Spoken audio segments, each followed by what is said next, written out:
नमस्कार दोस्तों, आपका अपना चैनल हिंदी जंक्शन पर स्वागत है। मैं प्रवेश कुमार सिन्हा फिर एक नए वीडियो लेकर उपस्थित हुआ हूं। तो अगर आप नए हैं तो चैनल को सब्सक्राइब कर दें और दोस्तों में शेयर कर दें। दोस्तों, आज का जो टॉपिक है वो बिहार स्टेट पेपर 2 हिंदी के सिलेबस में लगा कहानी है, जिसका नाम है उसने कहा था।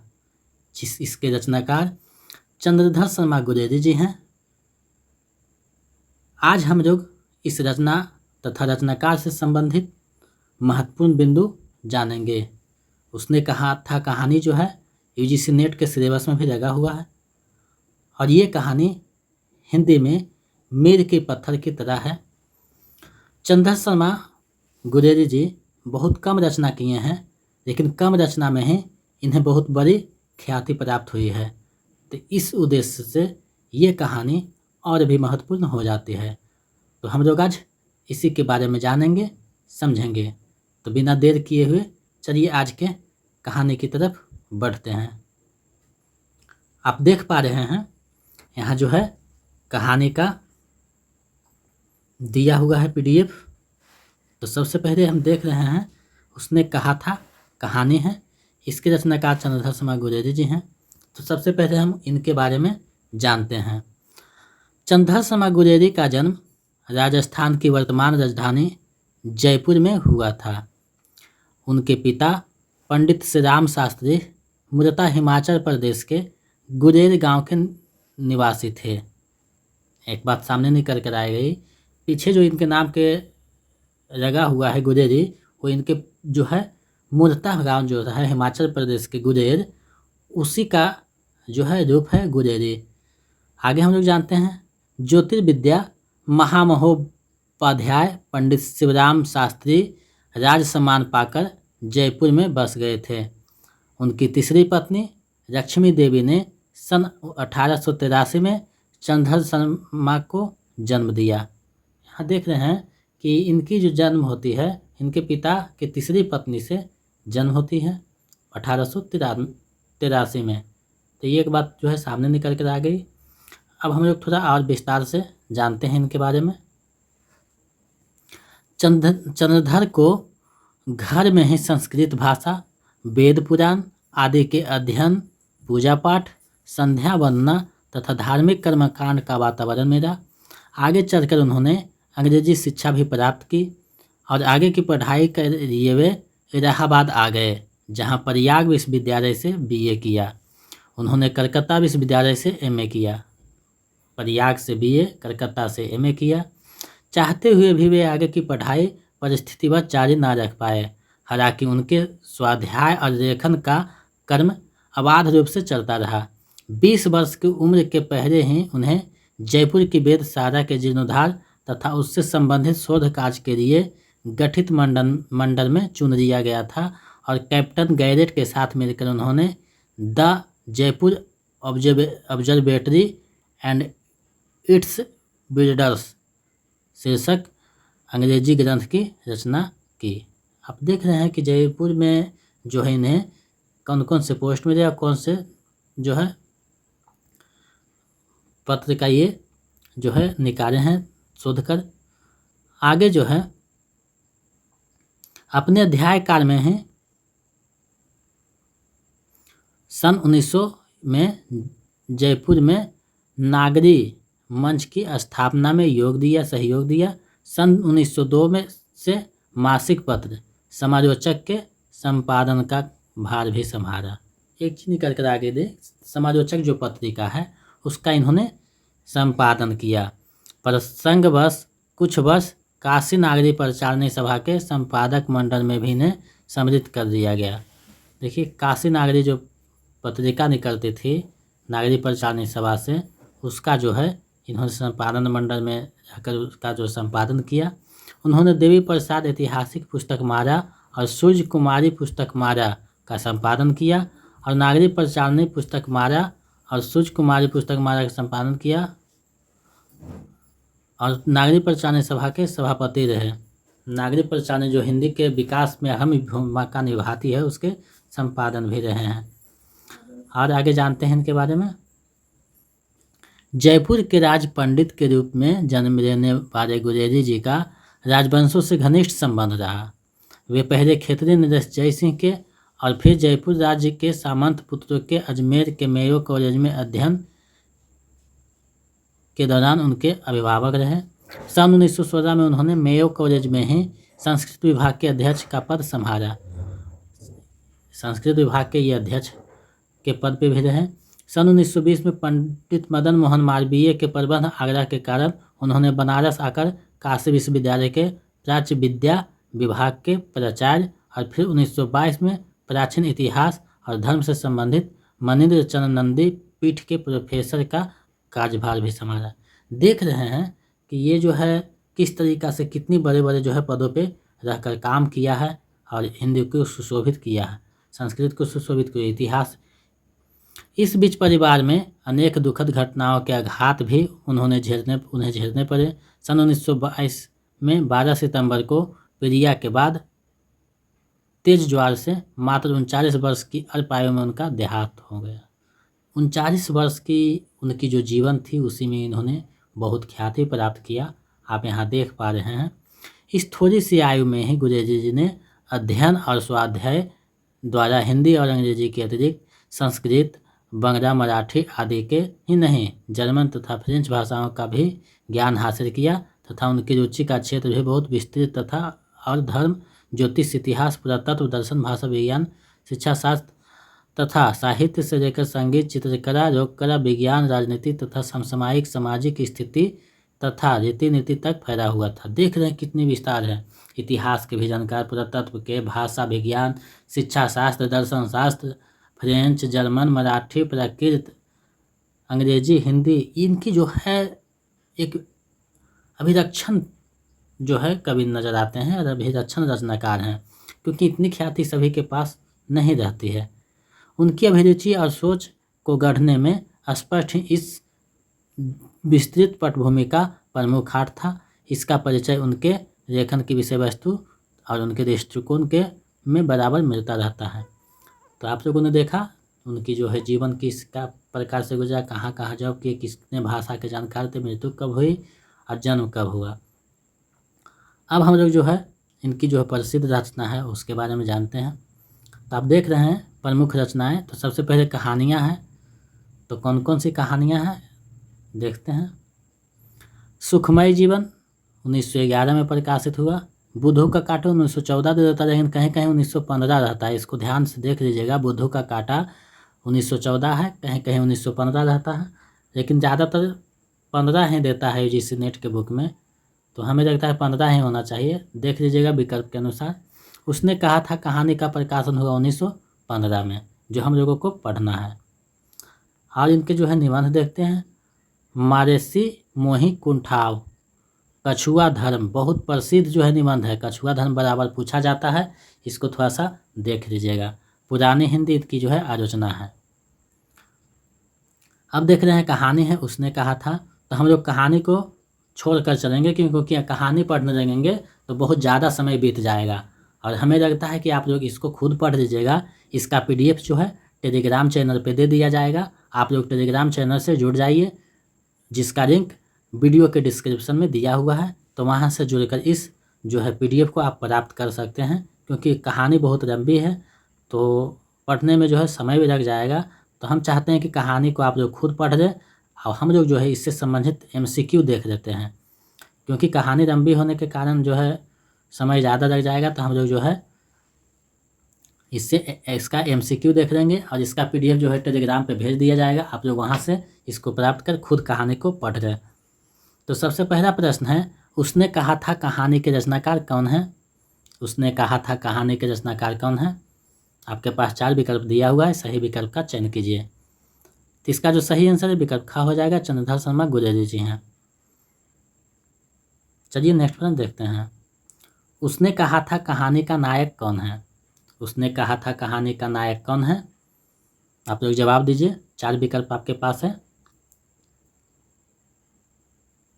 तो इसका जो सही आंसर है विकल्प का हो जाएगा, रहना सिंह कहानी का नायक है। चलिए नेक्स्ट प्रश्न देखते हैं। इनमें से कौन सा पात्र उसने कहा था कहानी का नहीं है? इनमें से कौन सा पात्र उसने कहा था कहानी का नहीं है? आपके पास 4 विकल्प है, रहना सिंह, हजारा सिंह, बोधा सिंह, माया सिंह। तो इसका सही आंसर विकल्प घ हो जाएगा, माया सिंह उसने कहा था कहानी का पात्र नहीं है, बाकी तीनों जो है इसके पात्र हैं। चलिए नेक्स्ट प्रश्न देखते हैं। चौथा प्रश्न है, प्रस्तुत कहानी में किस शहर का वर्णन हुआ है? प्रस्तुत कहानी में किस शहर का वर्णन हुआ है? आपके पास 4 विकल्प दिए जा रहे हैं, सही विकल्प का जो है चयन कीजिएगा। तो इसका जो सही आंसर है विकल्प ख हो जाएगा, अमृतसर शहर का वर्णन हुआ है। चलिए नेक्स्ट प्रश्न देखते हैं। 5वां प्रश्न है, 25 वर्ष बाद रहना सिंह कितने नंबर राइफल्स में जमादार हो गया है? 25 वर्ष बाद रहना सिंह कितने नंबर राइफल्स में जमादार हो गया है? आपके पास 4 विकल्प है, सही विकल्प का चयन कीजिए। तो इसका जो सही आंसर है विकल्प का हो जाएगा, 77 नंबर राइफल्स के। चलिए नेक्स्ट प्रश्न देखते हैं। 6ठा प्रश्न है, हिंदी कहानी के विकास में मील का पत्थर कौन सी कहानी मानी जाती है? हिंदी कहानी के विकास में मील का पत्थर कौन सी कहानी मानी जाती है? 4 विकल्प दिया हुआ है, सही विकल्प का चयन कीजिए। तो इसका जो सही आंसर है विकल्प का हो जाएगा, उसने कहा था कहानी जो है मील का पत्थर माना जाता है। चलिए नेक्स्ट प्रश्न देखते हैं। 7वां प्रश्न है, तेरी कुरमाई हो गई का किस कहानी से संबंध है? तेरी कुरमाई हो गई किस कहानी से संबंध है इसका? आपके पास 4 विकल्प दिए गए हैं, सही का चयन कीजिए। तो इसका जो सही आंसर विकल्प ख हो जाएगा, उसने कहा था कहानी से संबंधित है। चलिए नेक्स्ट प्रश्न देखते हैं। उसने कहा था कहानी किस वर्ष की रचना है? उसने कहा था कहानी जो है किस वर्ष की रचना है, आपको बताना है। 4 विकल्प दिए गए हैं, ऊपर भी पढ़े हैं आप। तो इसका जो सही आंसर है विकल्प का हो जाएगा, 1915 में प्रकाशित हुआ था। चलिए नेक्स्ट प्रश्न देखते हैं। 9वां प्रश्न है, चंद्र शर्मा गुलेरी का जन्म कब हुआ था, कहाँ हुआ था? चंद्र शर्मा गुलेरी का जन्म कहाँ हुआ था? आपके पास 4 विकल्प दिए गए हैं, बताइए आप। तो इसका जो सही आंसर है विकल्प ग हो जाएगा, जयपुर राजस्थान में हुआ था। चलिए नेक्स्ट प्रश्न देखते हैं। चंद्र शर्मा गुलेरी का निधन कब हुआ था? चंद्र शर्मा गुलेरी का निधन कब हुआ था? आपने ऊपर पढ़ा, पीलिया के कारण जो है इनकी मृत्यु हो जाती है, रोग ग्रसित होने के 39 वर्ष की अवस्था में। तो इसका जो सही आंसर है विकल्प ख हो जाएगा, 12 सितंबर 1922 को। चलिए नेक्स्ट प्रश्न देखते हैं। 11वां प्रश्न है, उसने कहा था कहानी में लड़का और लड़की पहली बार कहाँ मिलते हैं? उसने कहा था कहानी में लड़का और लड़की पहली बार कहाँ मिलते हैं? आपके पास 4 विकल्प दिए गए हैं। तो इसका जो सही आंसर है विकल्प ग हो जाएगा, दुकान पर जब सामान लेने जाते हैं तो दोनों की मुलाकात होती है। चलिए नेक्स्ट प्रश्न देखते हैं। उसने कहा था कहानी आचार्य महावीर प्रसाद द्विवेदी द्वारा संपादित पत्रिका सरस्वती में कब प्रकाशित हुई थी? उसने कहा था कहानी आचार्य महावीर प्रसाद द्विवेदी द्वारा संपादित पत्रिका सरस्वती में कब प्रकाशित हुई थी? कौन सा माह का जो है पत्रिका निकला था? तो इसका जो सही आंसर है विकल्प ग हो जाएगा, जून 1915 ईस्वी में। चलिए नेक्स्ट प्रश्न देखते हैं। 13वां प्रश्न है, निम्न में से गुलेरी जी की कहानी कौन सा नहीं है? निम्न में गुलेरी जी की कहानी कौन सा नहीं है, आपको बताना है। 4 विकल्प दिए गए हैं। तो इसका जो सही आंसर है विकल्प घ हो जाएगा, पूस की रात। बाकी तीनों कहानियाँ जो है गुलेरी जी की हैं। चलिए नेक्स्ट प्रश्न देखते हैं। 14वां प्रश्न है, सैनिक कंपनी में कौन गंदा पानी को बाहर फेंकता है? सैनिक कंपनी में कौन जो है गंदा पानी को बाहर फेंकता है? आपके पास विकल्प दिए गए हैं 4, सही का चयन कीजिए। तो इसका जो सही आंसर है विकल्प ख हो जाएगा, बजीरा सिंह, क्योंकि वो विदूषक रहता है कंपनी में। चलिए नेक्स्ट प्रश्न देखते हैं। 15वां प्रश्न है, रफ्टन साहब के भेष में आए, रफ्टन साहब के भेष में आए जर्मन जासूस को कौन पहचान देता है? रफ्टन साहब के भेष में आए जर्मन जासूस को कौन पहचान देता है? आपके पास 4 विकल्प दिए गए हैं, सही का चयन कीजिए। तो इसका जो सही आंसर है विकल्प का हो जाएगा रहना सिंह पहचान देता है। चलिए नेक्स्ट प्रश्न देखते हैं। 16वां प्रश्न है, किस कहानी में यह उक्ति है, मृत्यु के कुछ समय पहले स्मृति बहुत साफ हो जाती है। मृत्यु के कुछ समय पहले स्मृति बहुत साफ हो जाती है, किस कहानी की उक्ति है, किस कहानी से लिया गया है। आपके पास 4 विकल्प दिए गए हैं, सही विकल्प का चयन कीजिए। तो इसका जो सही आंसर है विकल्प का हो जाएगा उसने कहा था कहानी से उद्धृत है। चलिए नेक्स्ट प्रश्न देखते हैं। उसने कहा था कहानी की क्या विशेषता है। उसने कहा था कहानी की क्या विशेषता है। आपके पास 4 विकल्प दिए गए हैं, बताइए। तो यहाँ हो जाएगा उपयुक्त तीनों, क्योंकि इसमें दिव्य प्रेम कहानी है, युद्ध की कहानी है, प्रेम पर बलिदान की कहानी है। प्रेम के लिए जो है बलिदान भी कर देता है, दिव्य प्रेम कहानी है, युद्ध की कहानी, तीनों है। चलिए नेक्स्ट प्रश्न देखते हैं। 18वां प्रश्न है, उसने कहा था कहानी किस प्रकार की कहानी है। उसने कहा था किस प्रकार की कहानी है। आपके पास जो है 4 विकल्प दिए गए हैं, सही विकल्प बताइए। तो इसका जो सही आंसर है विकल्प ग हो जाएगा, चरित्र प्रधान कहानी है, चरित्रों की यहाँ अपनी अपनी मर्यादा है। चलिए नेक्स्ट प्रश्न देखते हैं। 19वां प्रश्न है, गुरेजी जी ने किन पत्रिकाओं का संपादन किया। गुरेजी जी ने किन पत्रिकाओं का संपादन किया, सही विकल्प बताइए। और जो है हम लोग पढ़े भी हैं। तो इसका सही आंसर जो है हो जाएगा विकल्प का हो जाएगा, समालोचक और काशी नागरी प्रचारणी पत्रिका का संपादन किया। चलिए नेक्स्ट प्रश्न देखते हैं। 20वां प्रश्न है, उसने कहा था कहानी की नायिका कौन है। उसने कहा था कहानी की नायिका कौन है। तो इसका जो सही आंसर हो जाएगा विकल्प का हो जाएगा, सूबेदारनी जो है कहानी की नायिका है, जो बचपन में 8 वर्ष की अवस्था में दुकान पे एक 12 वर्ष के बालक के साथ मिलता है, जो रहना सिंह रहता है। चलिए नेक्स्ट प्रश्न देखते हैं। 21वां प्रश्न है, उसने कहा था कहानी में रहना सिंह ठंड में अपनी जर्सी किसे पहनने दे देता है। जब तबीयत खराब होता है किसी का तो उसमें जो है रहना सिंह अपनी जो ठंड में जर्सी निकाल कर उसे दे देता है, तो किसे देता है। आपके पास विकल्प दिए गए हैं 4, सही विकल्प का चयन कीजिए। तो इसका जो सही आंसर है विकल्प खा हो जाएगा, बोधा सिंह को दे देता है। चलिए नेक्स्ट प्रश्न देखते हैं। उसने कहा था कहानी में सूबेदारनी जो है किसकी पत्नी रहती है। सूबेदारनी जो है किसकी पत्नी रहती है। 4 विकल्प दिए गए हैं, तो सही इसका जो है विकल्प ग हो जाएगा, हजारा सिंह की पत्नी रहती है। चलिए नेक्स्ट प्रश्न देखते हैं। हजारा सिंह और सूबेदारनी का पुत्र कौन है। हजारा सिंह और सूबेदारनी का पुत्र कौन है। आपके पास विकल्प दिए गए हैं, सही जो है बताना है आपको। तो इसका जो सही आंसर है विकल्प ग हो जाएगा, बोधा सिंह जिसे वो जर्सी पहनने दे देता है वही जो है हजारा सिंह और सूबेदारनी का पुत्र रहता है। चलिए नेक्स्ट प्रश्न देखते हैं। 24वां प्रश्न है, उसने कहा था कहानी में रफ्टन साहब के भेष में कौन आता है। उसने कहा था कहानी में रफ्टन साहब के भेष में कौन आता है। आपके पास 4 विकल्प दिए गए हैं, तो इसका जो सही आंसर है विकल्प का हो जाएगा, जर्मन जासूस आता है रफ्टन साहब के भेष में। चलिए नेक्स्ट प्रश्न देखते हैं। कहानी के आरंभ में दिखाई देने वाला 12 साल का लड़का अंत में किस नाम से जाना जाता है। कहानी के आरंभ में दिखाई देने वाला 12 साल का लड़का अंत में किस नाम से जाना जाता है। वही नायक रहता है इस कहानी का। विकल्प ढूंढिए। तो इसका जो सही आंसर है विकल्प का हो जाएगा, रहना सिंह के नाम से जाना जाता है। चलिए नेक्स्ट प्रश्न देखते हैं। 26वां प्रश्न है, कहानी के आरंभ में दिखाई देने वाली 8 साल की लड़की जो रहती है वो कौन रहती है बाद में। 8 साल की लड़की जो है बाद में किस नाम से कहानी में उसका जिक्र हुआ है। तो इसका जो सही आंसर है विकल्प ग हो जाएगा, सूबेदारनी के नाम से बाद में कहानी में दिखाई देती है। चलिए नेक्स्ट प्रश्न देखते हैं। 27वां प्रश्न है, उसने कहा था कहानी में सेना का सूबेदार कौन रहता है।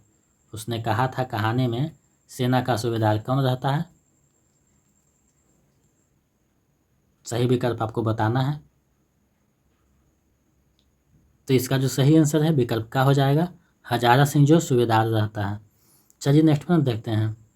28वां प्रश्न है, उसने कहा था कहानी किस युद्ध की पृष्ठभूमि पर लिखी गई है? उसने कहा था कहानी किस युद्ध की पृष्ठभूमि पर लिखी गई है, आपको बताना है। तो इसका जो सही आंसर है विकल्प ए हो जाएगा, यानी का प्रथम विश्व युद्ध जब चलते रहता है तो उसी के जो है केंद्र बनाकर लिखा गया है। 14 में जब स्टार्ट होता है प्रथम विश्व युद्ध तो उसी को केंद्र बनाकर 15 में प्रकाशित करते हैं। चलिए 29वां प्रश्न देखते हैं। 29वां प्रश्न है, उसने कहा था कहानी का कथानक कितने अंकों में है? जो कहानी है उसका भाग है तो कितने भागों में है आपको बताना है। 4 विकल्प दिए गए हैं। तो इसका जो सही आंसर है विकल्प का हो जाएगा, 5 अंकों में आता है हमारे सामने। चलिए नेक्स्ट प्रश्न देखते हैं। उसने कहा था कहानी में किस सैनिक का चित्रण हुआ है? उसने कहा था कहानी में किस जो सैनिक का चित्रण हुआ है? आपके पास 4 विकल्प दिए गए हैं, सही का चयन कीजिए। तो इसका जो सही आंसर है विकल्प खा हो जाएगा, सिख जो है सैनिक रहता है उसी का चित्रण हुआ है। तो हम लोगों ने उसने कहा था कहानी से संबंधित महत्वपूर्ण बिंदुओं को जाना, एमसीक्यू को देख लिया। कहानी जो है आप लोग खुद पढ़ लीजिएगा, इसका पीडीएफ हम टेलीग्राम चैनल पे भेज देंगे। आप लोग जो है टेलीग्राम चैनल से जुड़ जाइए, जिसका जो है लिंक वीडियो के डिस्क्रिप्शन में दिया गया है।